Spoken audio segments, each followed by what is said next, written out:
चलिए आ जाइए। क्या हाल चाल है? बात करना बंद कीजिए अब। आ जाइए।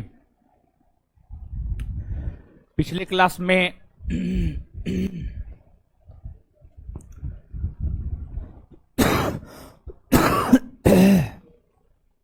पिछले क्लास में हम लोग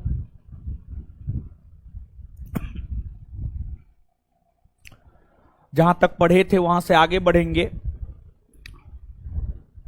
जिनसे पूछेंगे प्रश्न जवाब वही देंगे, जिनसे पूछेंगे वही प्रश्नों का जवाब देंगे, दूसरा कोई नहीं देंगे। अगर देंगे तो फिर अगर मुंह खुला हुआ देख लिए तो पूरा पूछेंगे। चलिए ए रो ए खड़ा हो, उधर उधर उधर। बताइए नाबार्ड का मुख्यालय है? बोले तो समझ में नहीं आता है जी। है नाबार्ड का मुख्यालय कहाँ है? मुंबई में है। भारतीय कृषि अनुसंधान संस्थान का मुख्यालय? बैठ जाइए। चलिए लड़का खड़ा हो जाइए। हाँ खड़ा होइए। गन्ना अनुसंधान संस्थान कहाँ है? बैठ जाइए। उधर खड़ा होइए, उधर उधर उधर। हाँ खड़ा होइए। अरे उधर पीछे पीछे।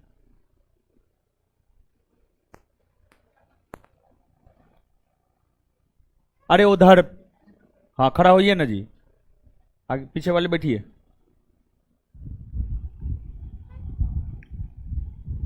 तंबाकू अनुसंधान संस्थान कहाँ है? बैठ जाइए। चलिए आए टोपी, खड़ा हो जाइए उधर। राष्ट्रीय मत्स्यिकी विकास बोर्ड का मुख्यालय कहाँ है? बैठ जाइए।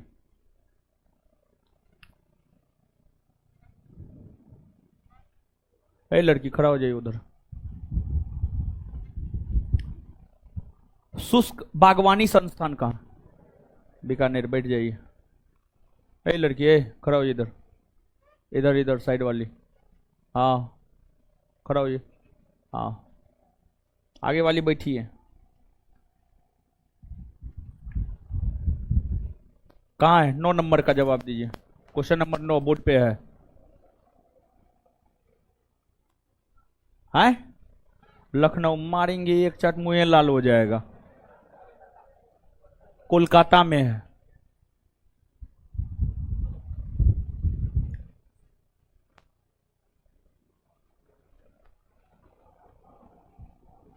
क्वेश्चन नंबर 11 का जवाब दीजिए।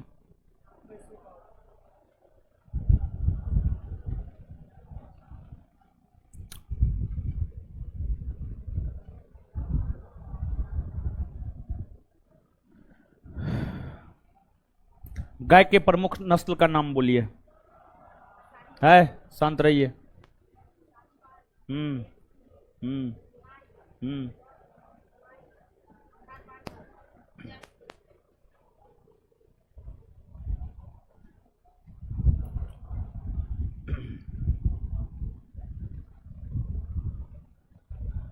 इक्कीस नंबर क्वेश्चन का जवाब दीजिए। हाँ ठीक है, बैठ जाइए। बहुत बढ़िया। चलिए आ जाइए। पिछले क्लास में जो पढ़े थे उसका रिवीजन हो गया। ठीक है, पढ़ के आया कीजिए। आप लोग पढ़ के नहीं आते हैं, ये गलत बात है। ठीक है, पढ़ के नहीं आते हैं ये एकदम बहुत गलत बात है। गलत बात नहीं, बहुत गलत बात है, समझ गए? तो रिवीजन भी हो गया, देख ही लिए होंगे।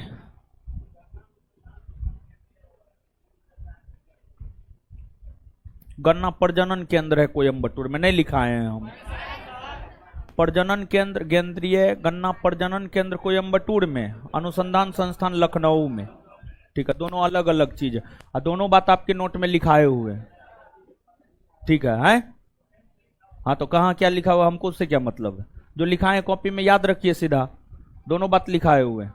चलिए, तो जो है आपको भैंस का नस्ल हम आपको बता दिए थे। अब इस चैप्टर में जो है थोड़ा बहुत और जानिए, और इसके बाद इस चैप्टर को फिर खत्म कर देंगे, और फिर हम लोग अपने अगले चैप्टर की ओर प्रस्थान करेंगे। अगला चैप्टर क्या है जी? सिंचाई और नहर।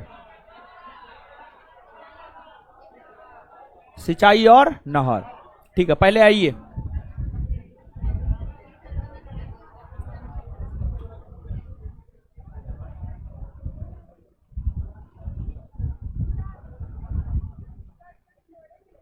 हैं क्या पीछे में? हाँ तो छूटा हुआ है तो हम क्या करें? चलिए आ जाइए। देखिए भैंस, भैंस, भैंस। देखिए भैंस का पालन मुख्य तौर पर भारत के लोग दूध की पूर्ति के लिए मुख्य तौर पर भारत के लोग भैंस का पालन करते हैं। और अगर आप भैंस की बात करेंगे तो पूरे विश्व में आधा से अधिक भैंस भारतीय में है। मतलब पूरे विश्व में सर्वाधिक भैंस अपने देश भारत में है। और भारत की अगर आप बात करेंगे तो भारत में सबसे ज्यादा जिस राज्य में भैंसों की संख्या है वह राज्य है आपको उत्तर प्रदेश। उत्तर प्रदेश, उत्तर प्रदेश, उत्तर प्रदेश राज्य में सबसे ज्यादा भैंस है। और जो भारतीय भैंस है, अगर आप भारतीय भैंस की बात करेंगे तो जो भारतीय भैंस है, भारतीय भैंस को जल भैंस कहा जाता है, जल भैंस कहा जाता है। और जो विदेशी भैंस है,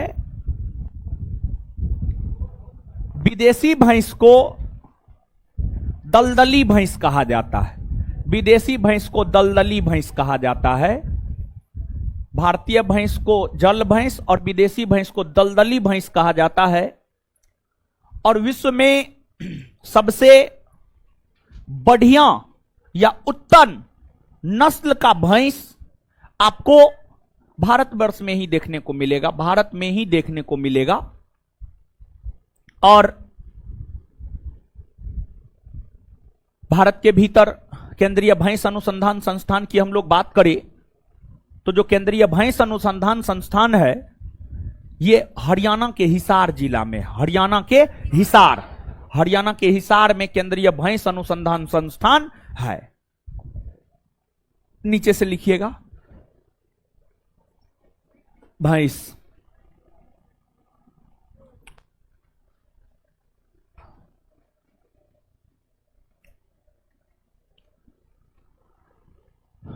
विश्व में आधे से अधिक भैंस, विश्व में आधे से अधिक भैंस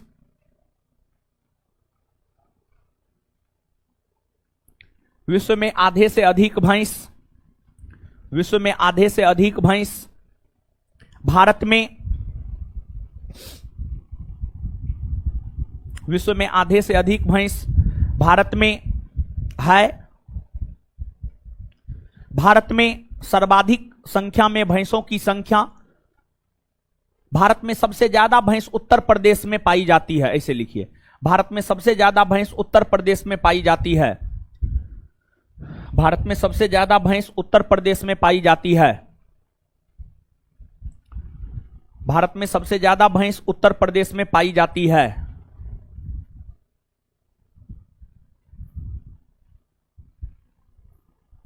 भारत में सबसे ज्यादा भैंस उत्तर प्रदेश में पाई जाती है। भारत में सबसे ज्यादा भैंस उत्तर प्रदेश में पाई जाती है।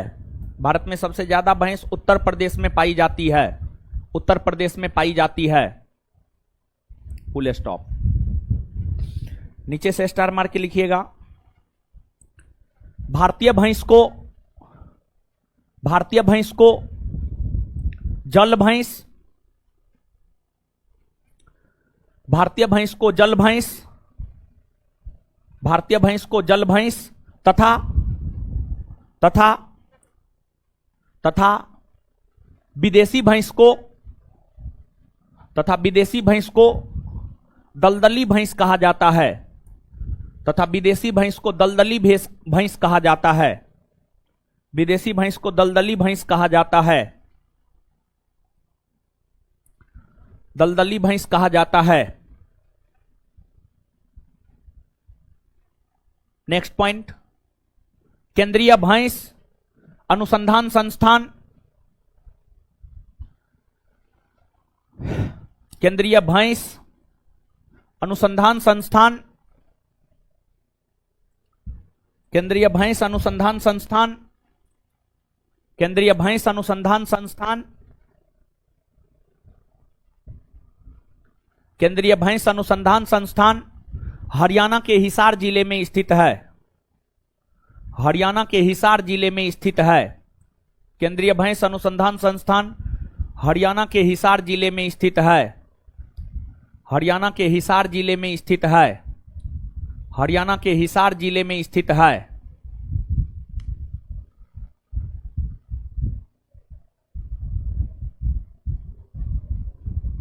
चलिए अब देखिएगा, अगर आप बात करेंगे भैंस और गाय की, तो जो भैंस और गाय का पालन पोषण भारत के लोग मुख्य तौर पर करते हैं, वो दूध की आपूर्ति को लेकर के करते हैं। कौन चीज की आपूर्ति को लेकर? दूध की आपूर्ति को लेकर करते हैं। अब देखिएगा, दूध के उत्पादन में वृद्धि हो सके, दूध के उत्पादन में वृद्धि हो सके, इसको लेकर के भारत सरकार के द्वारा 2014 ईस्वी में एक योजना की शुरुआत की गई है। और भारत सरकार के द्वारा 2014 ईस्वी में जो योजना की शुरुआत की गई है, उस योजना को कहा जाता है राष्ट्रीय गोकुल मिशन योजना। राष्ट्रीय गोकुल मिशन योजना, राष्ट्रीय गोकुल मिशन योजना 2014 ईस्वी में लॉन्च किया गया है। इसका उद्देश्य है दूध के उत्पादन में वृद्धि करना। अब दूध के उत्पादन में वृद्धि कैसे किया जा सकता है? अगर अच्छा नस्ल का भैंस हो, अच्छा नस्ल का गाय हो, अच्छा नस्ल का भैंस, अच्छा नस्ल का गाय अगर होता है तो वो एक दिन में 15 से 20 लीटर दूध देती है। और अगर खराब नस्ल की गाय या भैंस होती है तो वह एक दिन में लीटर 2 लीटर दूध देती है। तो जब भैंस या गाय ज्यादा दूध देगी तो स्वाभाविक सी बात है दूध उत्पादन में वृद्धि होगा। तो राष्ट्रीय गोकुल मिशन का तो लक्ष्य है दूध के उत्पादन में वृद्धि करना। दूध के उत्पादन में वृद्धि कब हो सकता है? दूध के उत्पादन में वृद्धि तब हो सकता है जब अच्छे नस्ल के भैंस और गाय, जब अच्छे नस्ल के भैंस और गाय भारत में आएंगे, तभी जाकर के जो है दूध उत्पादन में वृद्धि हो सकता है। तो नीचे से एक पॉइंट लिखिएगा आप, नोट दे करके, दूध उत्पादन में, दूध उत्पादन में, दूध उत्पादन में, दूध उत्पादन में, दूध उत्पादन में वृद्धि करने को लेकर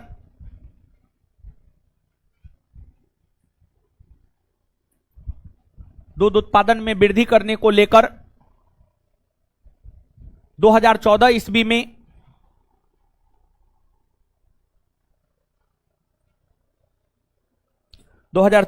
में राष्ट्रीय गोकुल मिशन,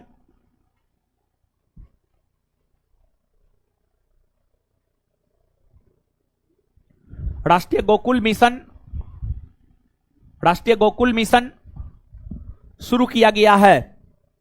राष्ट्रीय गोकुल मिशन शुरू किया गया है। राष्ट्रीय गोकुल मिशन शुरू किया गया है।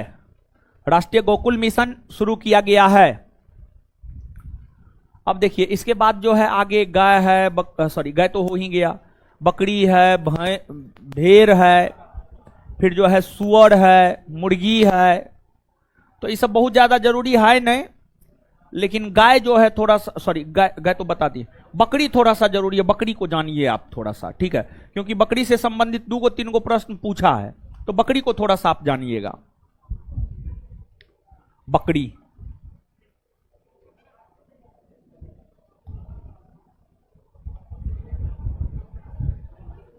देखिए, है हल्ला क्या कर रहे है? बकरी। देखिए, बकरी का पालन मानव मुख्यतः दो चीजों की प्राप्ति को लेकर करता है। पहला दूध, दूसरा मांस और तीसरा ऊन। दो नहीं, तीन। बकरी का पालन मानव मुख्यतः तीन उद्देश्यों की पूर्ति को लेकर करता है। एक दूध उत्पादन, दूसरा मांस और तीसरा ऊन। देखिए, अगर आप बकरी की बात करेंगे तो देखिए, बकरी के कई सारे किस्म हैं, कई सारे बकरी के नस्ल हैं। बकरी के नस्लों में एक नस्ल है जमनापुरी, एक नस्ल है जमनापुरी।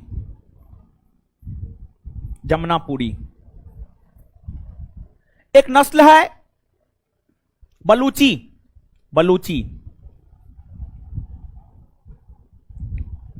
और एक नस्ल है पश्मीना। पश्मीना ऊन है, ठीक है, पश्मीना। देखिए, जो बकरी का नस्ल जमनापुरी है, यह अधिक दूध देने वाली बकरी का नस्ल है। जैसे गाय में साहीवाल अधिक दूध देने वाली गाय की नस्ल है, उसी प्रकार से जो जमनापुरी है, यह अधिक दूध देने वाली बकरी का नस्ल है। फिर आपको बलूची। जो बलूची किस्म का बकरी होता है, इसका मांस अच्छा होता है। मांस के लिए बलूची किस्म का बकरी प्रसिद्ध है।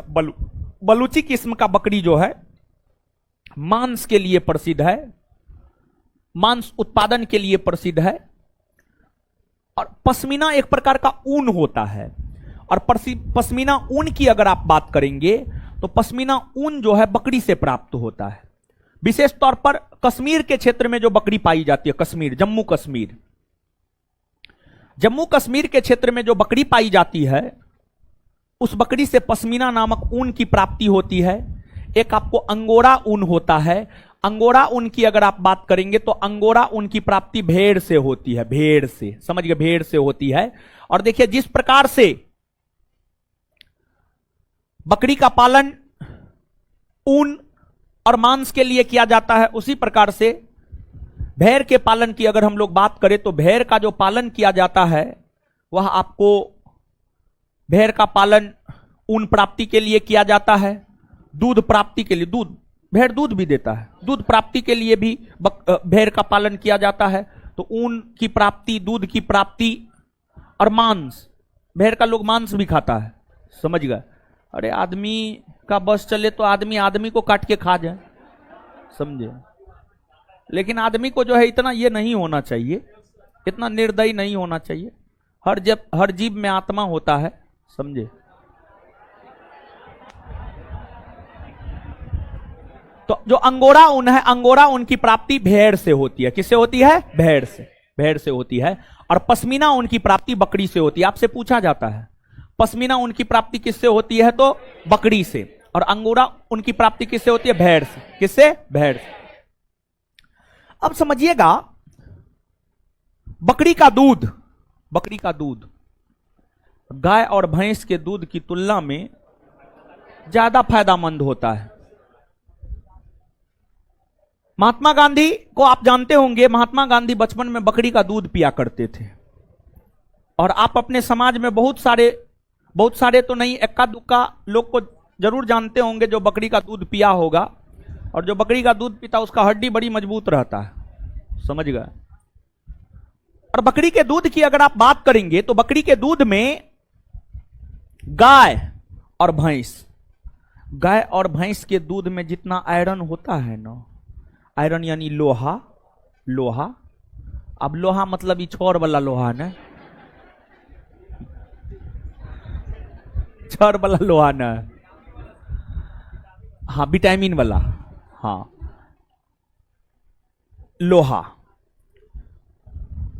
गाय और भैंस के दूध में जितना लोहा है, जितना आयरन है, उसके तुलना में 10 गुना ज्यादा आयरन बकरी के दूध में होता है।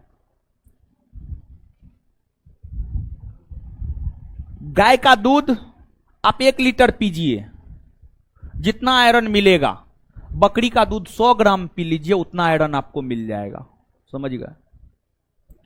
और बकरी का दूध काफी महंगा होता है, हाँ काफी महंगा होता है बकरी का दूध। और बकरी का दूध विशेष तौर पर जब डेंगू होता है ना, डेंगू होता है, तो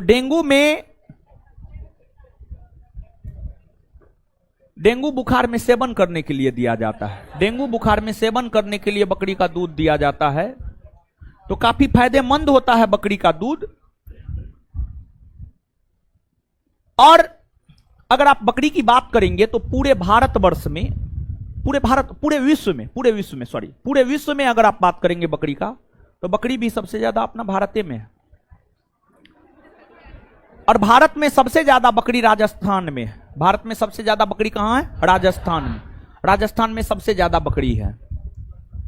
और केंद्रीय बकरी अनुसंधान संस्थान उत्तर प्रदेश के मथुरा के मखदूम में केंद्रीय बकरी अनुसंधान संस्थान है। और बकरी को गरीबों का गाय कहा जाता है। बकरी को गरीबों का गाय कहा जाता है। और देखिए, अगर जीवन में कुछ नहीं होगा ना, बकरी पालन कीजिएगा। मेहनत है, पैसों बहुत। समझ गए? हम तो कुछ दिन में बकरी पालन शुरू करने वाले हैं, समझे? किसी को देंगे, ठीक है, किसी को देंगे, बकरी फार्म खोल देंगे, वो अपना करेगा, समझे? बढ़िया बिजनेस है। मुर्गी पालन सबसे बहुत बढ़िया बिजनेस है। मुर्गी सब तो तुरंते मर जाता है। बकरी में रोग प्रतिरोधक क्षमता बड़ी होता है, बकरी जल्दी मरता उड़ता ना है।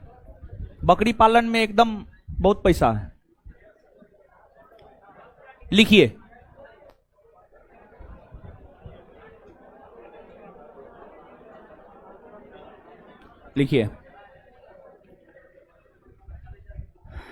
लिखिएगा डैश दे करके,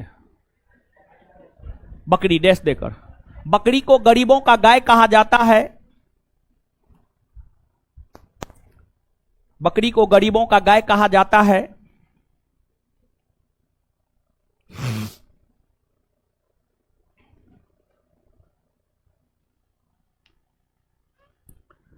बकरी को गरीबों का गाय कहा जाता है। बकरी को गरीबों का गाय कहा जाता है।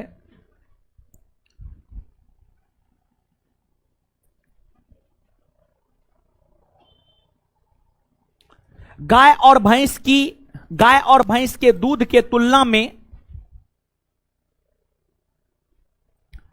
गाय और भैंस के दूध के तुलना में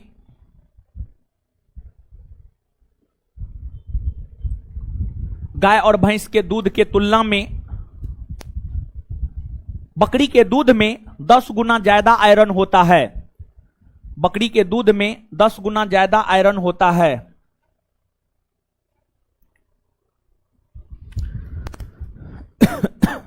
बकरी के दूध में 10 गुना ज्यादा आयरन होता है।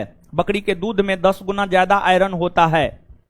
बकरी के दूध में 10 गुना ज्यादा आयरन होता है। नेक्स्ट पॉइंट लिखिएगा, केंद्रीय बकरी अनुसंधान संस्थान, केंद्रीय बकरी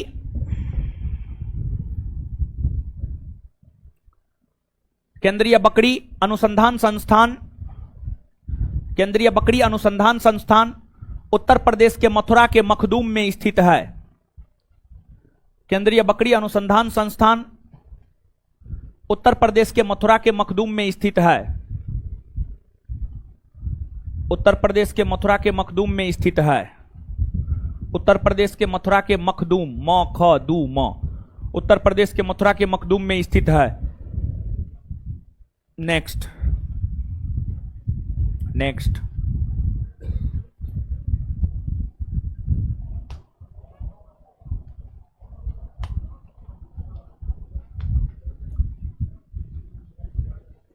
जमनापुरी बकरी का नस्ल, नेक्स्ट पॉइंट,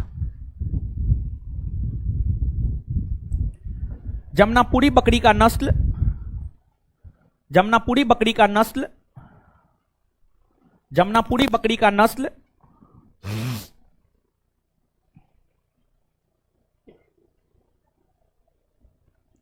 जमनापुरी बकरी का नस्ल अधिक दूध, अधिक दूध, अधिक दूध उत्पादन के लिए प्रसिद्ध है, अधिक दूध उत्पादन के लिए प्रसिद्ध है।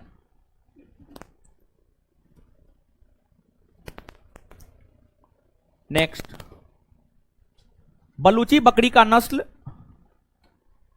बलूची बोर्ड पे लिखा हुआ है। नेक्स्ट पॉइंट, बलूची बकरी का नस्ल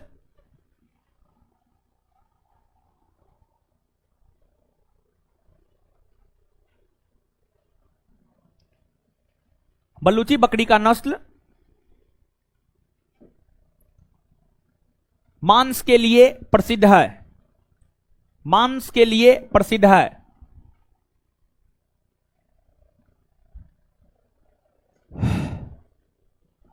भेड़ से ना खरगोश होगा यहां ना, एगो बात गलती बता दिए थे, अंगोरा उन भेड़ नहीं खरगोश से प्राप्त होता है, सॉरी खरगोश से प्राप्त होता है। हे उधर का हुआ हो आए, तो ये कैसे हो गया, ये आधा कैसे गायब हो गया आए, दिखाई दे रहा है जी पीछे वाले लोग ना। अच्छा ठीक है, हाँ मोबाइल जला रहा है सब। ये लाइट का है कट गया, आधा क्लासरूम का लाइट तो नहीं कटता था पहले कभी, ये नया बीमारी है। शॉर्ट सर्किट होगा तो पूरा ना जाएगा। हाँ देखिए ये फुल सर्किट हो गया। चलिए आगे लिखिएगा, पश्मीना ऊन की प्राप्ति बकरी से होता है। नेक्स्ट पॉइंट, अगला पॉइंट, नेक्स्ट पॉइंट, अगला पॉइंट, पश्मीना ऊन की प्राप्ति बकरी से होता है।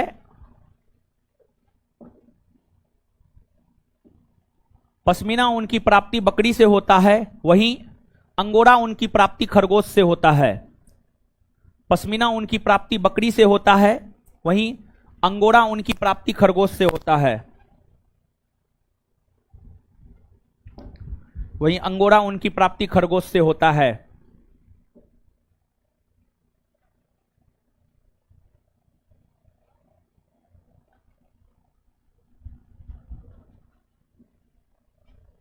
खरगोश से होता है, ठीक है।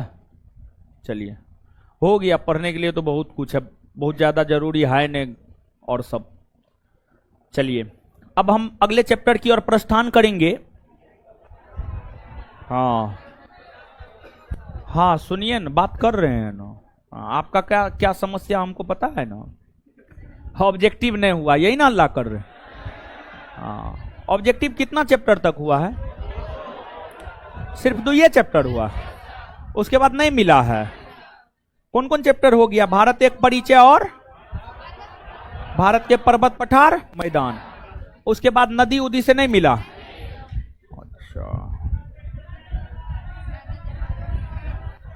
अच्छा हल्ला मत कीजिए, अरे हल्ला काहे कर रहे हैं, हल्ला करने से कुछ हो जाएगा, हल्ला करने से तो कुछ नहीं होगा, नहीं ना होगा।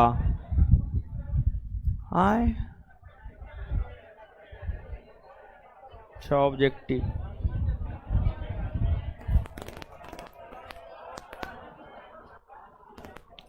अच्छा ऑब्जेक्टिव जो है ना, क्या नंबर चैप्टर है ये आज जो शुरू करेंगे अब, नमा। और 10वां में क्या है देखिए, भारत की परिवहन व्यवस्था। सुनिए, 9 नंबर चैप्टर और 10 नंबर चैप्टर पढ़ लीजिए। 9 और 10 पढ़ लीजिए, और 9 और 10 जब पढ़ लीजिएगा ना तो उसके बाद ऑब्जेक्टिव होना शुरू हो जाएगा, समझे। 9 और 10 पढ़ लीजिए, उसके बाद ऑब्जेक्टिव मिलेगा।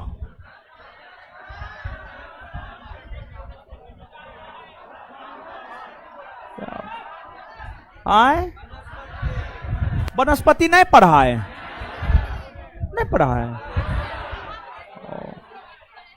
आप लोग हल्ला किए थे, कुछ किए थे। अच्छा, पढ़ा देंगे, पढ़ा देंगे। वनस्पति पढ़िएगा, हेडिंग मारिए वनस्पति, मारा हुआ है। हाँ, और पेज छोड़े थे, पढ़ाए भी थे। दीजिए तो, रुकिए 1 मिनट देखने। पढ़ाए हुए हैं जी, आप लोग बोल रहे नहीं पढ़ाए हैं। पढ़ाए हुए तो हाँ, कंप्लीट नहीं हुआ है। और हाँ, इसमें जो है बाकी क्या क्या है, इसमें बाकी है बता रहे हैं। इसमें बाकी है वन रिपोर्ट 2021, वन रिपोर्ट जो 2021 में है वो पढ़ाना बाकी है। और इसके बाद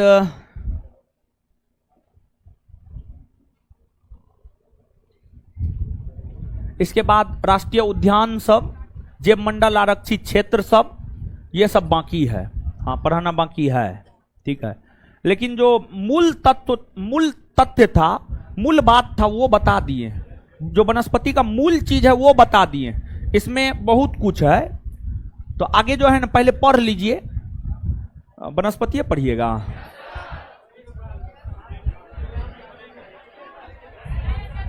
अब लास्ट में पढ़ लीजिएगा वनस्पति, लास्ट में पढ़ा देंगे, सबसे लास्ट में, ठीक है। राष्ट्रीय उद्यान सब तो लास्ट में पढ़ने का चीजें है, समझे। तो आगे हेडिंग मारिएगा सिंचाई और नहर। हमको लगा कुछ भी नहीं पढ़ाए हैं वनस्पति, थोड़ा बहुत तो पढ़ेबे के, मूल चीज तो दे ही दिए, ठीक है। लिखिए सिंचाई और नहर। 9 नंबर चैप्टर 9वां 10वां पढ़ लीजिए, उसके बाद ऑब्जेक्टिव पक्का होगा। उसके बाद क्या करेंगे पता है, सब्जेक्टिव भी लेते जाएंगे, ऑब्जेक्टिव भी लेते जाएंगे, दोनों साथ लेते जाएंगे। तब तक में ऑब्जेक्टिव तैयार हो जाएगा पूरा, ठीक है। ऑनलाइन वाला सब क्या क्या बोल रहा है, वही ऑब्जेक्टिव होगा होगा होगा। अरे बोले हैं होगा महाराज, होगा, काहे चिंता करते हैं, ठीक है। अरे सब्जेक्टिव ऑब्जेक्टिव, ऑब्जेक्टिव में भी तो वही सब रहता है महाराज, ऐसा थोड़े कुछ अलग रहता है। क्या हुआ, सिंचाई और नहर, सिंचाई और नहर।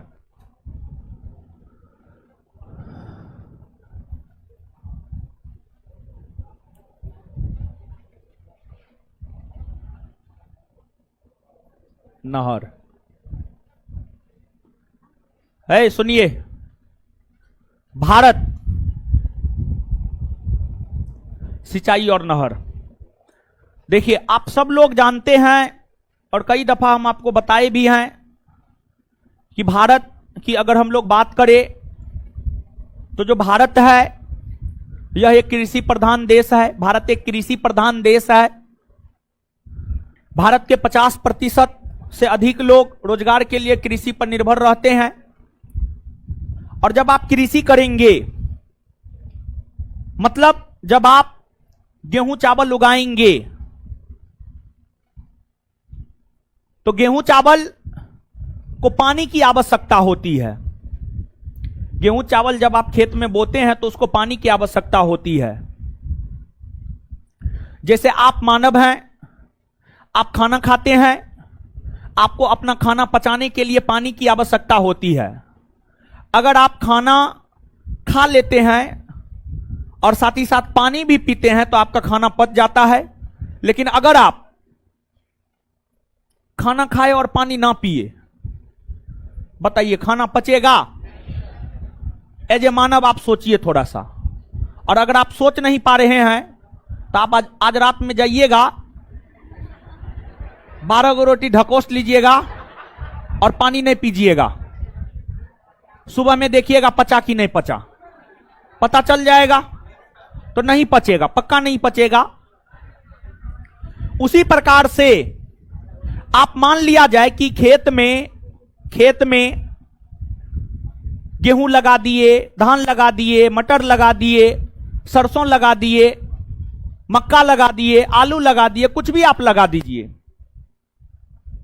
हर प्रकार के फसल को अलग अलग पानी की आवश्यकता होती है। किसी को 50 से 100 सेंटीमीटर पानी की आवश्यकता, किसी को 100 से 150 सेंटीमीटर पानी की आवश्यकता, किसी को 150 से 200 सेंटीमीटर पानी की आवश्यकता होती है।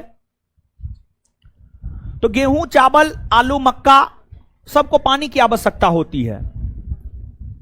अब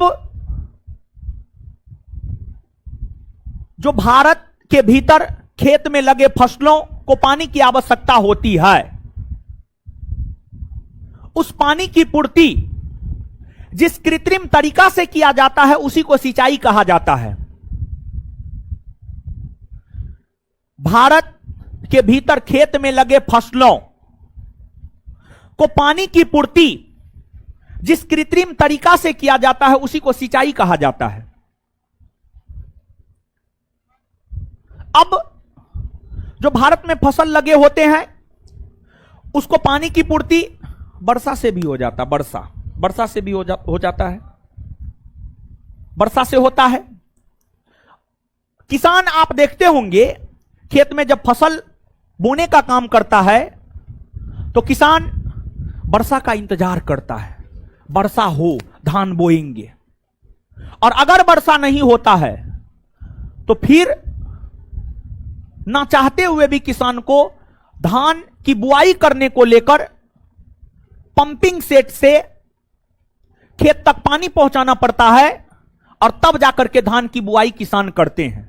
और अगर बारिश हो गया, खेत में पानी लग गया तो धान की बुआई आराम से हो जाती है। लेकिन अगर खेत में पानी नहीं लगा, पानी नहीं हुआ, तो फिर किसान पंपिंग सेट लगा करके मशीन से पानी अपने खेत तक पहुंचाने का काम करता है, हां या ना? करता है। तो ये जो किसान अपने खेत तक पानी को पहुंचाता है इसी को तो सिंचाई कहा जाता है, इसी को सिंचाई कहा जाता है। और भारत में अगर बात सिंचाई की करें तो भारत में सिंचाई के कई साधन हैं। भारत में कुआं से सिंचाई होता है। अब कहिएगा कुआं से सिंचाई कैसे होता है? कुआं में पानी होता है, पाइप गिरा दिया जाता है कुआं में, मशीन चला दिया जाता है, मशीन कुआं के पानी को फेंकता है ना, और फिर उस पानी को खेत तक पहुंचा दिया जाता है। कुआं से सिंचाई होता है, नलकूप से सिंचाई होता है, नहर से सिंचाई होता है, बहुउद्देशीय परियोजना से सिंचाई होता है, तालाब से सिंचाई होता है। ये सभी भारत में सिंचाई के प्रमुख साधन हैं। और भारत में सिंचाई का जो सबसे प्रमुख साधन है, भारत में सिंचाई का सबसे प्रमुख साधन है कुआं और नलकूप। भारत में सिंचाई का जो सबसे प्रमुख साधन है वह कुआं और नलकूप, कुआं और नलकूप। कुआं और नलकूप की अगर आप बात करेंगे तो भारत के अगर 100% भूभाग में सिंचाई हो रहा है तो उसमें से लगभग 62% भूभाग में सिंचाई कुआं और नलकूप से ही होता है। वहीं सिंचाई का जो दूसरा साधन है वह है आपको नहर। सिंचाई का दूसरा साधन नहर है। नहर से भारत के कुल भूभाग के 24% से अधिक भूभाग पर सिंचाई होता है। 24% से अधिक भूभाग पर सिंचाई होता है। तो देखिए ये दोनों फैक्ट आपको याद रखना है। आप क्वेश्चन बैंक पलट करके देखेंगे तो आपसे एक प्रश्न ये पूछा गया है, भारत में सिंचाई का सबसे प्रमुख साधन क्या है? तो आंसर हो जाएगा कुआं और नलकूप। भारत में सिंचाई का सबसे प्रमुख साधन क्या है? तो कुआं और नलकूप। एक प्रश्न पूछा गया है, भारत में सिंचाई का दूसरा सबसे प्रमुख साधन कौन है? तो नहर। कौन है? नहर। कौन है? नहर। नहर। देखिए इसके बाद फिर तालाब है, तालाब है। अब इसके अलावे देखिएगा, अगर बात कुआं और नलकूप की करें तो कुआं और नलकूप से तो पूरे भारतवर्ष में सिंचाई होता है, पूरे भारतवर्ष में सिंचाई होता है। लेकिन आप भारत को दो भाग में बांटकर पढ़ते हैं, उत्तरी भारत और दक्षिणी भारत। उत्तरी भारत में सिंचाई का सबसे प्रमुख साधन है नहर, नहर, नहर, नहर, नहर, नहर। उत्तरी भारत में सिंचाई का सबसे प्रमुख साधन है नहर, नहर। और दक्षिणी भारत में सिंचाई का सबसे प्रमुख साधन है तालाब, तालाब, तालाब, तालाब, तालाब या जलाशय या पोखर। समझ गए? आपको उत्तरी भारत में ही बहुत सारे नहर मिल जाएंगे। राजस्थान नहर मिल जाएगा, यमुना नहर मिल जाएगा, कोसी नहर मिल जाएगा, गंग नहर मिल जाएगा, बहुत सारे नहर आपको मिल जाएंगे। अब आप जो पिछला चैप्टर पढ़े हैं, आपको पिछला चैप्टर में एक बात बताए थे, भारत में जो कृषि जोत है, भारत में जो कृषि जोत है, कृषि जोत को 5 भाग में बांटा गया है। सीमांत जोत, लघु जोत, मध्यम जोत, अर्ध मध्यम जोत, बड़ी जोत, बताए ना। उसी प्रकार से भारत में सिंचाई परियोजना को 3 भागों में बांटा गया है। बृहद सिंचाई परियोजना, मध्यम सिंचाई परियोजना और लघु सिंचाई परियोजना। भारत में जो सिंचाई परियोजना है, अगर सिंचाई परियोजना की बात की जाए तो भारत में सिंचाई परियोजना को 3 भागों में बांटा गया है। भारत में सिंचाई परियोजना को जो 3 भागों में बांटा गया है, उसमें एक बृहद सिंचाई परियोजना,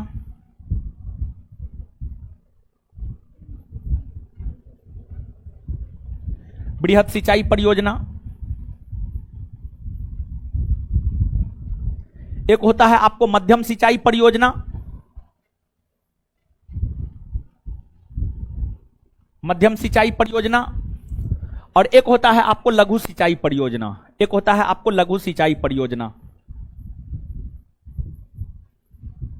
लघु सिंचाई परियोजना।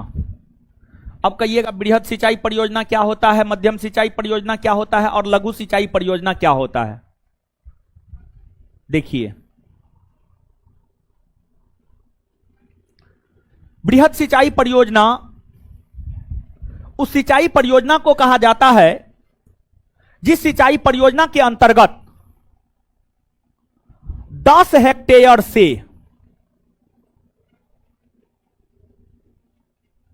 बृहद सिंचाई परियोजना उस सिंचाई परियोजना को कहा जाता है जिस सिंचाई परियोजना के अंतर्गत 10 हेक्टेयर से अधिक कृषि योग्य भूमि सिंचाई के अंतर्गत आते हैं, सिंचाई के अंतर्गत आते हैं, उसी को बृहद सिंचाई परियोजना कहा जाता है।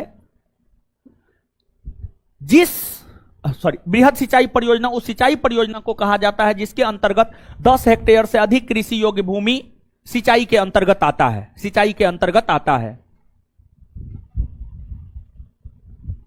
बृहद सिंचाई परियोजना के अंतर्गत जो सिंचाई का कार्य होता है, इस सिंचाई परियोजना के अंतर्गत जो सिंचाई का कार्य होता है वह बहुउद्देशीय परियोजना के माध्यम से होता है, वह बहुउद्देशीय परियोजना के माध्यम से होता है,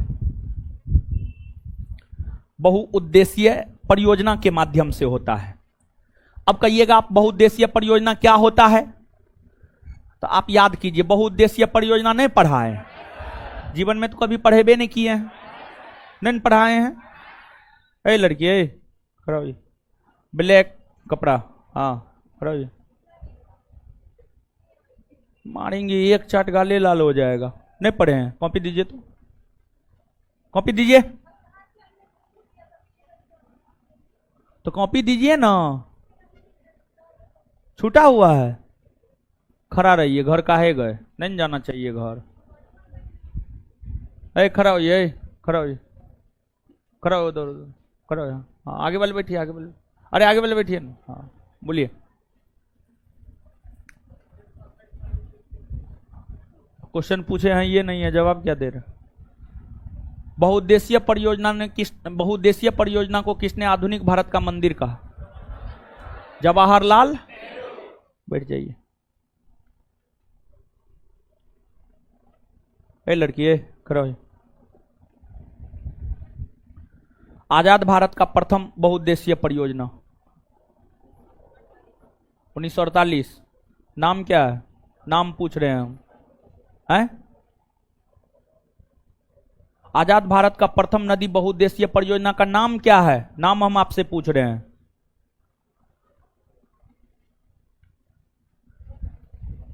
ए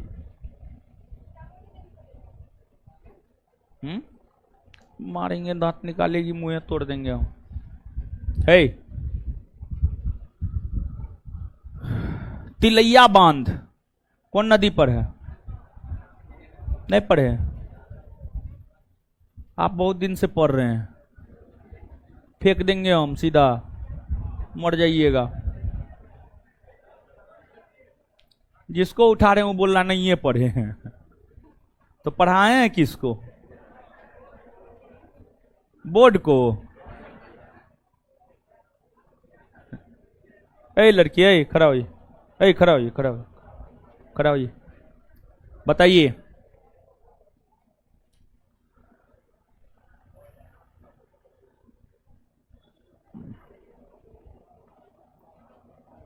बताइएगा, बाणसागर परियोजना, बाणसागर परियोजना कौन नदी पर है? नहीं बताए थे जी। आप याद कीजिए, कितना टाइम दे करके बताए थे, कितना बढ़िया से बताए थे, कितना बढ़िया से बताए, लिखाए, याद करवाए, नहीं करवाए थे? सब चीज करवाए थे।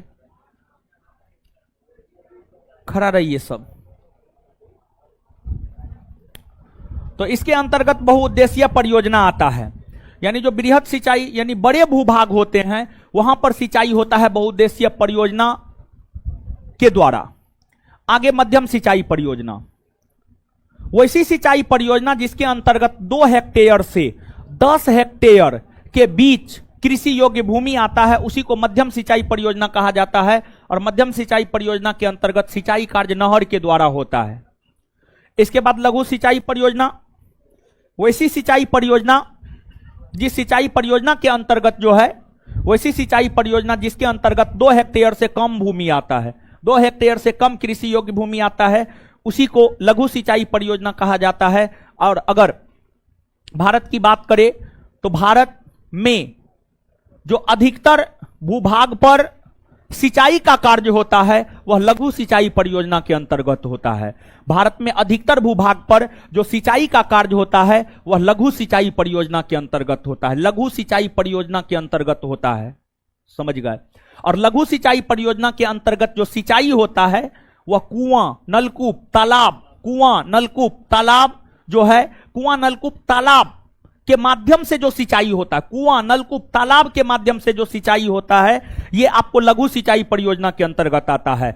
नहर के माध्यम से जो सिंचाई होता है ये मध्यम सिंचाई परियोजना के अंतर्गत आता है।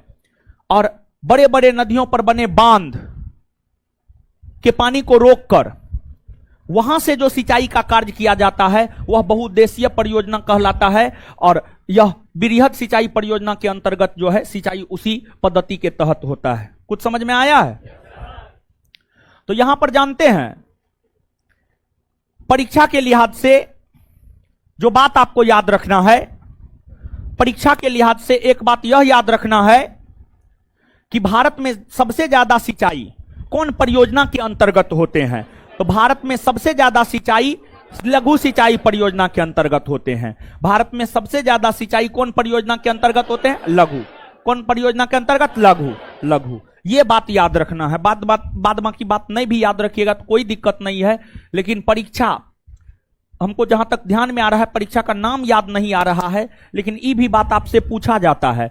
बृहद सिंचाई परियोजना के अंतर्गत कितना कृषि योग्य भूमि आता है, मध्यम के अंतर्गत कितना कृषि योग्य भूमि आता है, और लघु के अंतर्गत कितना कृषि योग्य भूमि आता है। तो बृहद के अंतर्गत 10 हेक्टेयर से अधिक, मध्यम के अंतर्गत 2 हेक्टेयर से 10 हेक्टेयर के बीच में, और लघु के अंतर्गत जो है 2 हेक्टेयर से कम। तो ये भी बात आप याद रखिएगा। बात समझ में आया? आए? और देखिए एक बात और, विश्व में सबसे ज्यादा सिंचित क्षेत्र चीन में है। विश्व में सबसे ज्यादा सिंचित क्षेत्र चीन में है। वही सिंचित क्षेत्र के मामलों में भारत का स्थान जो है दूसरा है। भारत का स्थान कौन है? दूसरा। समझ गए? तो अब नीचे से लिखना प्रारंभ कीजिए। खड़ा होकर के ही आप लोग लिखिए, पढ़िएगा नहीं तो सजा तो मिलेगा। लिखिए, सिंचाई। पढ़ते ना आप लोग भाई, यही दिक्कत है।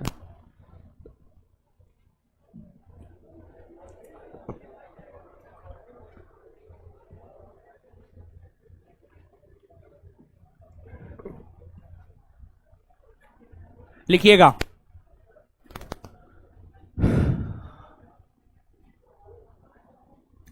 कृत्रिम तरीका से कृत्रिम तरीका से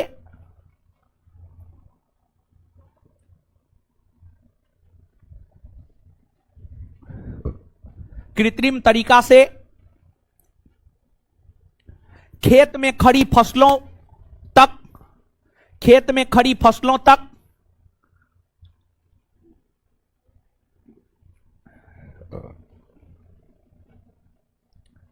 कृत्रिम तरीका से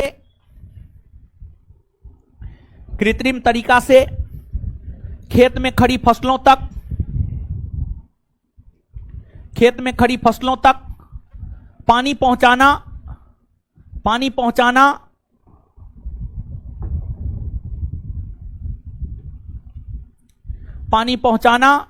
ही सिंचाई कहलाता है। पानी पहुंचाना ही सिंचाई कहलाता है। सिंचाई कहलाता है। Full stop. सिंचाई कहलाता है। Full stop. Full stop. खड़ी खड़ी खड़ी खड़ी खड़ी नहीं समझते हैं? जब मारेंगे एक झापर ना। खरीफ लिखी है जी। देखती है चप्पल।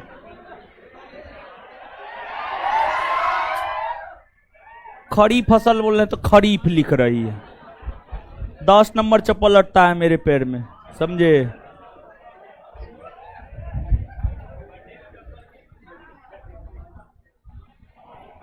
Full stop. Full stop. सब खरीफे लिखी है। सही में लड़की लोग को बुद्धि नहीं होता है।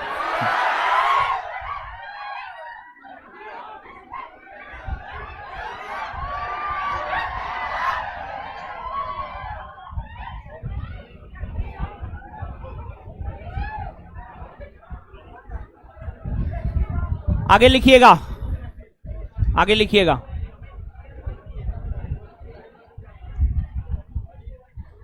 भारत में सिंचाई का सबसे, नेक्स्ट पॉइंट, अगला पॉइंट, भारत में सिंचाई का सबसे प्रमुख साधन, भारत में सिंचाई का सबसे प्रमुख साधन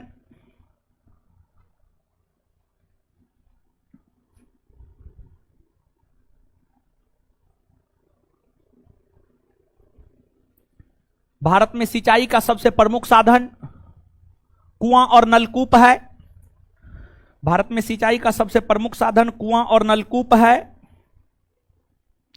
वहीं वहीं वहीं दूसरा सबसे प्रमुख साधन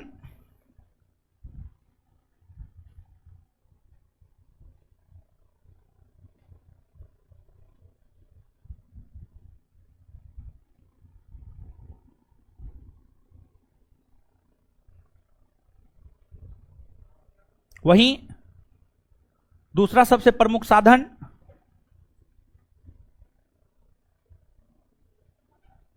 वहीं दूसरा सबसे प्रमुख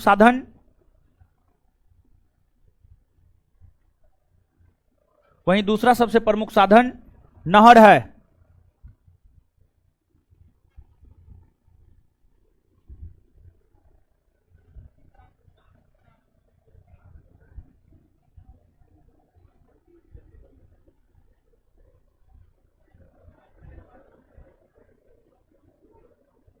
वहीं दूसरा सबसे प्रमुख साधन नहर है। आगे नीचे से लिखिएगा।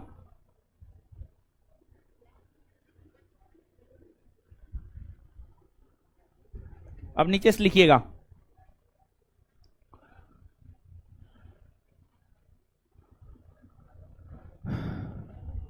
उत्तर भारत में सिंचाई का सबसे प्रमुख साधन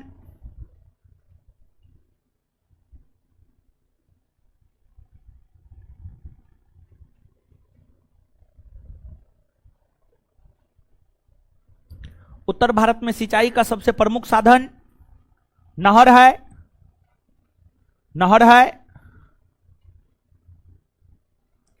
तो वहीं दक्षिण भारत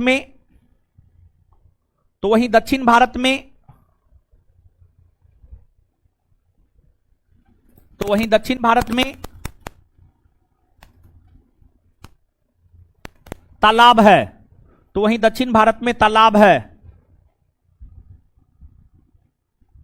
नेक्स्ट पॉइंट, विश्व में सर्वाधिक सिंचित क्षेत्र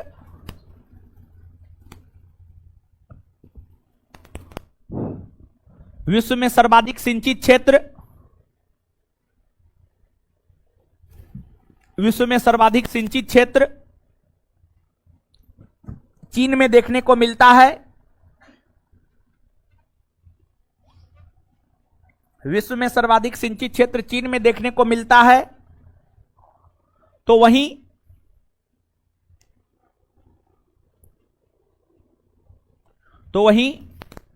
सिंचित क्षेत्रों के मामलों में भारत का दूसरा स्थान है। तो वहीं सिंचित क्षेत्रों के मामलों में भारत का दूसरा स्थान है।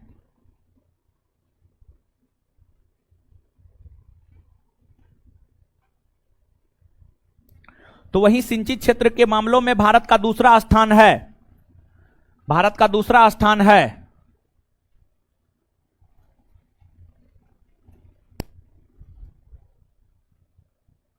आगे लिखिएगा। भारत में सिंचाई परियोजनाओं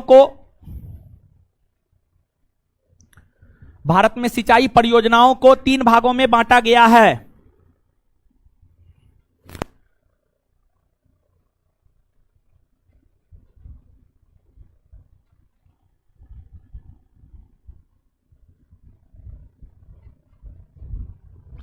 भारत में सिंचाई परियोजनाओं को 3 भागों में बांटा गया है। एक नंबर में बृहद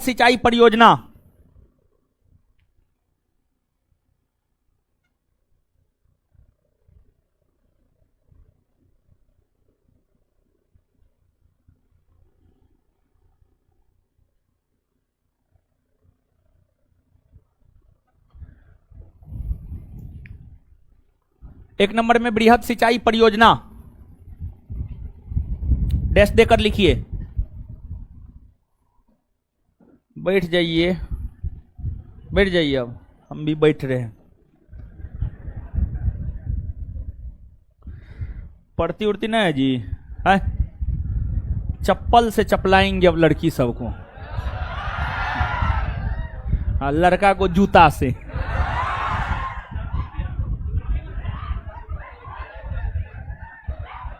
देखिए ये सबको कौन चीज नीचे से खटमल काटता है।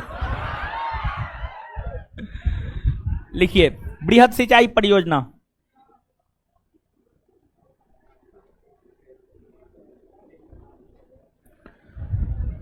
वैसी सिंचाई परियोजना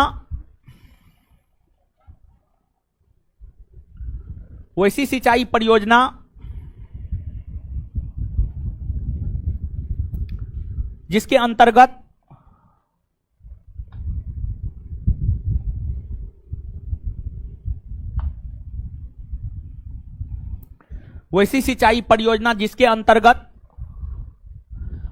10 हेक्टेयर से अधिक कृषि योग्य भूमि वैसी सिंचाई परियोजना जिसके अंतर्गत वैसी सिंचाई परियोजना जिसके अंतर्गत 10 हेक्टेयर से अधिक कृषि योग्य भूमि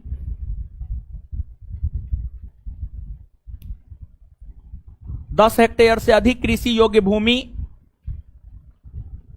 आते हैं,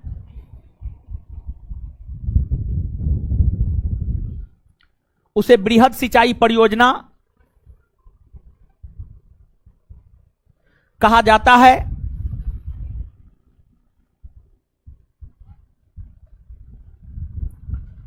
उसे बृहद सिंचाई परियोजना कहा जाता है।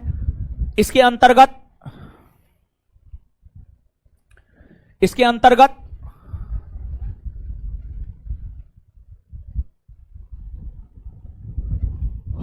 इसके अंतर्गत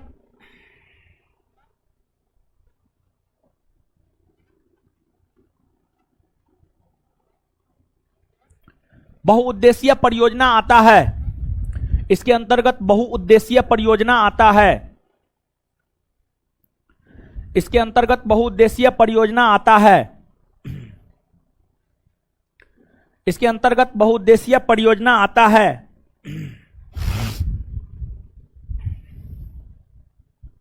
आगे मध्यम सिंचाई परियोजना।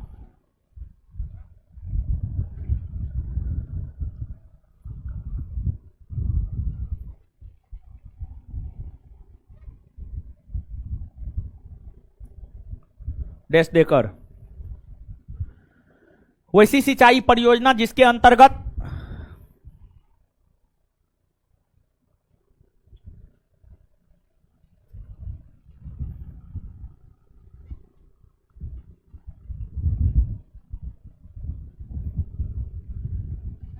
वैसी सिंचाई परियोजना जिसके अंतर्गत वैसी सिंचाई परियोजना जिसके अंतर्गत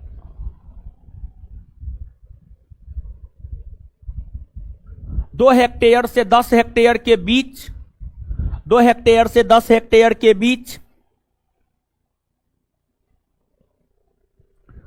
2 हेक्टेयर से 10 हेक्टेयर के बीच 2 हेक्टेयर से 10 हेक्टेयर के बीच कृषि योग्य भूमि आती है।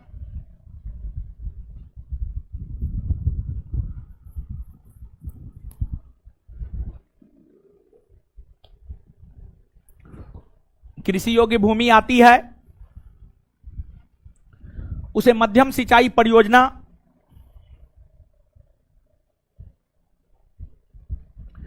कहा जाता है।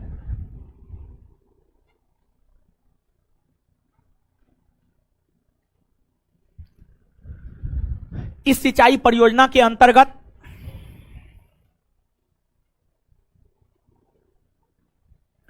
इस सिंचाई परियोजना के अंतर्गत नहर से सिंचाई किया जाता है। इस सिंचाई परियोजना के अंतर्गत नहर से सिंचाई किया जाता है।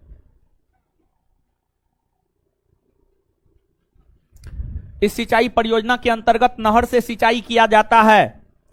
इस सिंचाई परियोजना के अंतर्गत नहर से सिंचाई किया जाता है। नहर से सिंचाई किया जाता है। नेक्स्ट लघु सिंचाई परियोजना।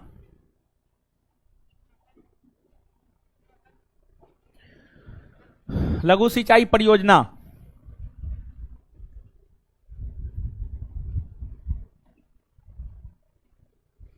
डैश देकर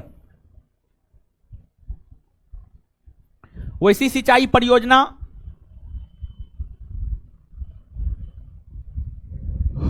वैसी सिंचाई परियोजना वैसी सिंचाई परियोजना जिसके अंतर्गत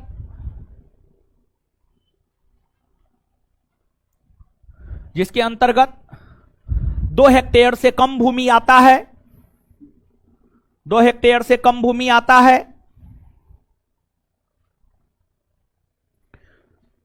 2 हेक्टेयर से कम भूमि आता है, उसे लघु सिंचाई परियोजना कहा जाता है।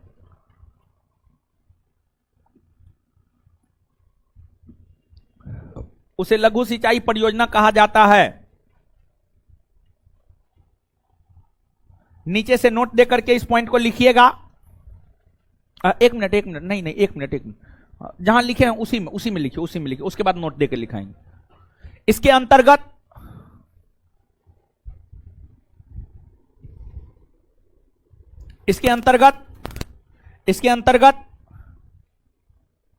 कुआं, नलकूप, तालाब,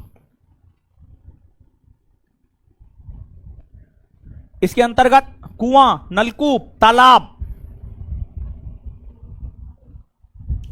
इसके अंतर्गत कुआं, नलकूप, तालाब से सिंचाई किया जाता है।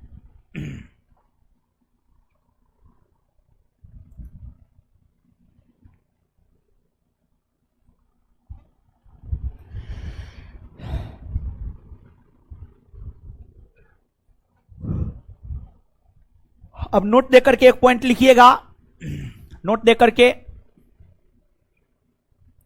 लिखिएगा।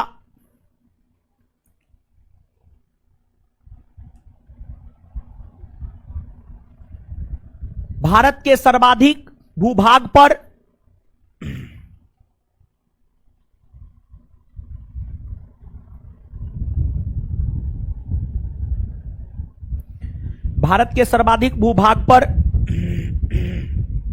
का जी हीरो बन के आए हैं जी। दीजिए तो ही दीजिए हाँ दीजिए। कंपनियों ही गड़बड़ है। लीजिए तो हम जाने लगेंगे, हमको दे दीजिएगा, मेरे गाड़ी में दे दीजिएगा ये, ठीक है। चलिए है हल्ला काय कर रहे हैं। हाँ तो भारत के सर्वाधिक भूभाग पर सिंचाई, अब 10 को ले जाएंगे ना तभी लोग लाना बंद करेगा।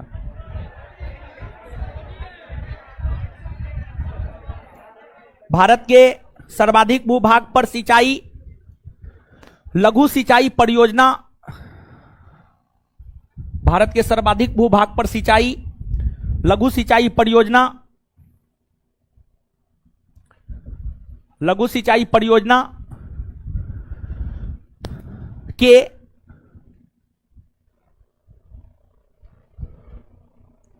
अंतर्गत किया जाता है।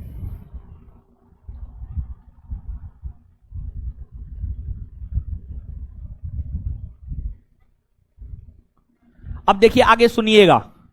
अब सिंचाई कई प्रकार के होते हैं, जैसे एगो ड्रिप सिंचाई होता है, एगो सतही सिंचाई होता है, एगो फव्वारा सिंचाई होता है, एगो फर्टिगेशन सिंचाई होता है। ये सब सिंचाई के प्रकार हैं, समझ गए? समझ रहे हैं नहीं सुन रहे हैं? देखिए सिंचाई कई प्रकार से होते हैं। एगो ड्रिप सिंचाई होता है, एगो फर्टिगेशन, फव्वारा, सतही। तब इसी सब को समझना है। सबसे पहले ड्रिप सिंचाई। ड्रिप सिंचाई समझिएगा, है समझिए पहले, है समझ रहे हैं? देखिए अगर बात हम लोग ड्रिप सिंचाई की करें, अगर बात हम लोग ड्रिप सिंचाई की करें, तो जो ड्रिप सिंचाई है, ड्रिप सिंचाई को टपक सिंचाई, टपक सिंचाई या बूंद सिंचाई, या बूंद सिंचाई भी कहा जाता है। बूंद सिंचाई भी कहा जाता है, बूंद सिंचाई भी कहा जाता है। देखिए होता क्या है कि जब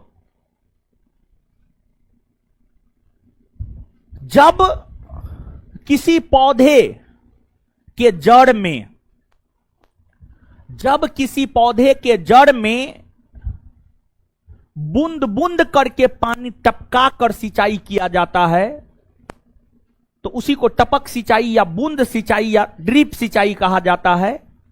और देखिए इस सिंचाई से क्या होता है जानते हैं? पानी बर्बाद होने से बचता है, पानी बर्बाद होने से बचता है।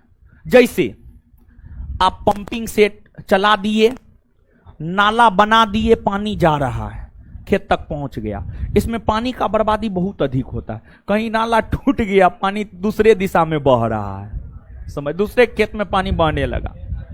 इसके बाद फिर पाइप लगा करके जो आप करते हैं, उसमें पानी की बर्बादी कम होती है, पानी की बर्बादी कम होती है। और ये जो ड्रिप सिंचाई के माध्यम से किया जाता है, यानी पानी पौधा के जड़ में जाकर पानी दिया जाता है पौधा के, तो इससे पानी की बचत होती है।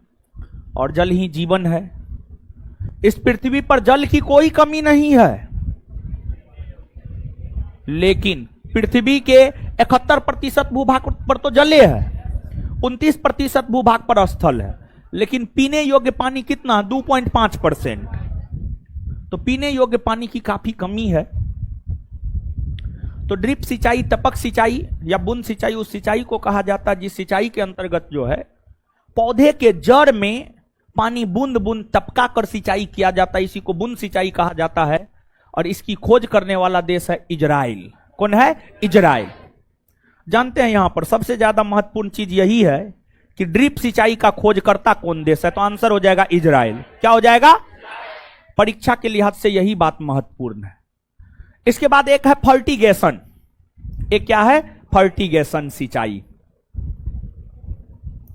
फर्टिगेशन सिंचाई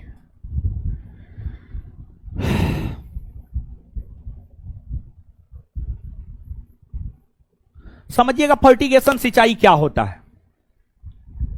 देखिए, आप देखते होंगे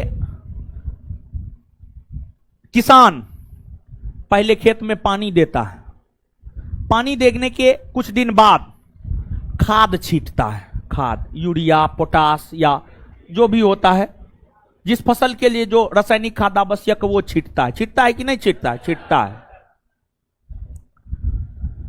अब कहीं कहीं किसान क्या करते हैं, पानी में उर्वरक मिला देते हैं, पानी में उर्वरक मिला देते हैं और उस पानी से खेत को पटा देता है। इस तरीका से जो सिंचाई होता है उसी को फर्टिगेशन सिंचाई कहते हैं। आप आधा सीधा समझे होंगे, पूरा समझिए। देखिए, जब किसान या जब जल में उर्वरक मिलाकर, जब जल में उर्वरक मिलाकर सिंचाई की जाती है, मतलब पटवन और खाद दोनों एक साथ पड़ जाता है, पटवन और खाद दोनों एक साथ पड़ जाता है। जब जल में उर्वरक मिलाकर सिंचाई की जाती है तो इसी सिंचाई को फर्टिगेशन सिंचाई कहा जाता है। और फर्टिगेशन सिंचाई के विषय में यह बात याद रखना है कि जब जल में उर्वरक मिलाकर सिंचाई किया जाता है तो उसी को फर्टिगेशन सिंचाई कहा जाता है। यह बात याद रखना है। और फर्टिगेशन सिंचाई का भी जन्मदाता देश इजराइल ही है। कौन है? इजराइल ही। तो फर्टिगेशन सिंचाई में दोनों बात याद रखिएगा। तो नीचे से लिखिए, फर्टिगेशन सिंचाई। कोई बात नहीं है, आगे पीछे हो सकता है, क्या दिक्कत है? कोई दिक्कत है? फर्टिगेशन सिंचाई, फर्टिगेशन सिंचाई लिखिएगा, जब जल में उर्वरक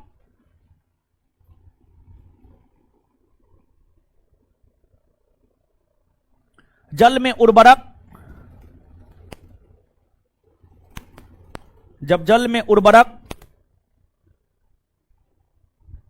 अच्छे से मिलाकर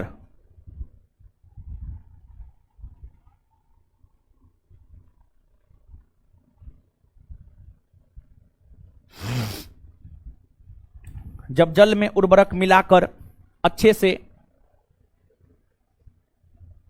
जब जल में उर्वरक अच्छे से मिलाकर, यही लिखे, जब जल में उर्वरक अच्छे से मिलाकर सिंचाई की जाती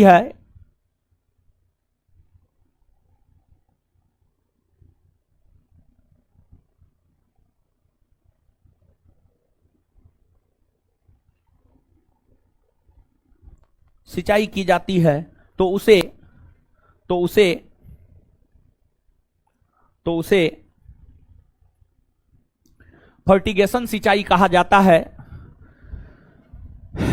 तो उसे फर्टिगेशन सिंचाई कहा जाता है। तो उसे फर्टिगेशन सिंचाई कहा जाता है। फर्टिगेशन सिंचाई कहा जाता है। इस सिंचाई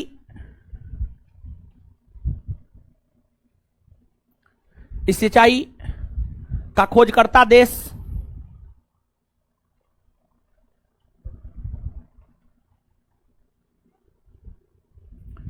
इजराइल को माना जाता है। इस सिंचाई का खोजकर्ता देश इजराइल को माना जाता है। इजराइल को माना जाता है। इजराइल को माना जाता है। नेक्स्ट, ड्रिप सिंचाई।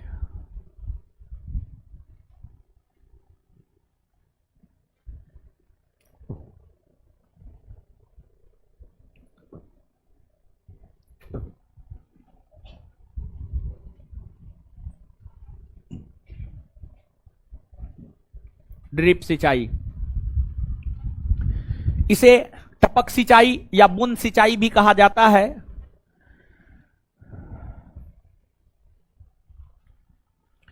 इसे टपक सिंचाई या बूंद सिंचाई भी कहा जाता है।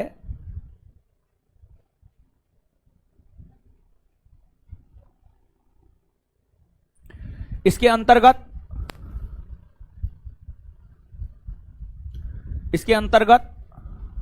जल पौधों के जड़ में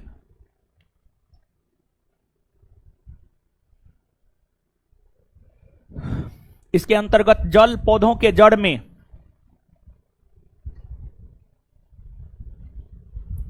इसके अंतर्गत जल पौधों के जड़ में सीधे तौर पर गिराकर सिंचाई की जाती है। सीधे तौर पर गिराकर सिंचाई की जाती है।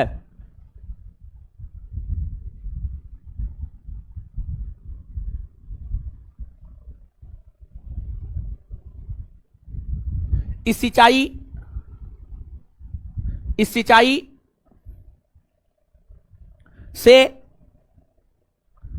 सिंचाई से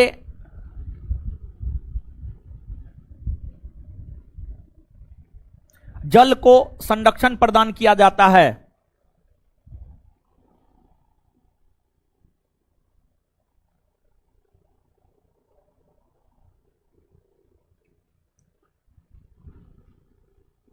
जल को संरक्षण प्रदान किया जाता है। इस सिंचाई का खोजकर्ता देश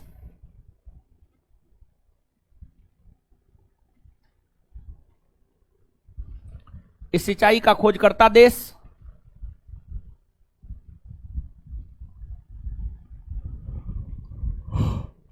इस सिंचाई का खोजकर्ता देश इजराइल को माना जाता है। इजराइल को माना जाता है। इजराइल को माना जाता है। चलिए, आइए आज जितना पढ़े हैं याद करते हैं। आइए, विश्व में सबसे ज्यादा भैंस कौन देश में? कौन देश में? भारत। भारत के किस राज्य में सबसे ज्यादा भैंस? उत्तर। भारत के किस राज्य में सबसे ज्यादा भैंस? भारतीय भैंस को क्या कहा जाए? भारतीय भैंस को? विदेशी भैंस को? विदेशी भैंस को? अच्छा, भारतीय भैंस अनुसंधान संस्थान कहां है? हरियाणा के हिसार। भारतीय भैंस अनुसंधान संस्थान, भारतीय भैंस अनुसंधान संस्थान, भारतीय भैंस अनुसंधान संस्थान। अच्छा, कौन बकरी अधिक दूध देने के लिए प्रसिद्ध? कौन बकरी अधिक दूध देने के लिए? मांस के लिए प्रसिद्ध। मांस के लिए प्रसिद्ध। पश्मीना ऊन किससे प्राप्त होता? पश्मीना ऊन, अंगोरा ऊन, खरगोश, अंगोरा ऊन, अंगोरा ऊन। अच्छा, गरीबों का गाय किसे कहा जाए? गरीबों का गाय?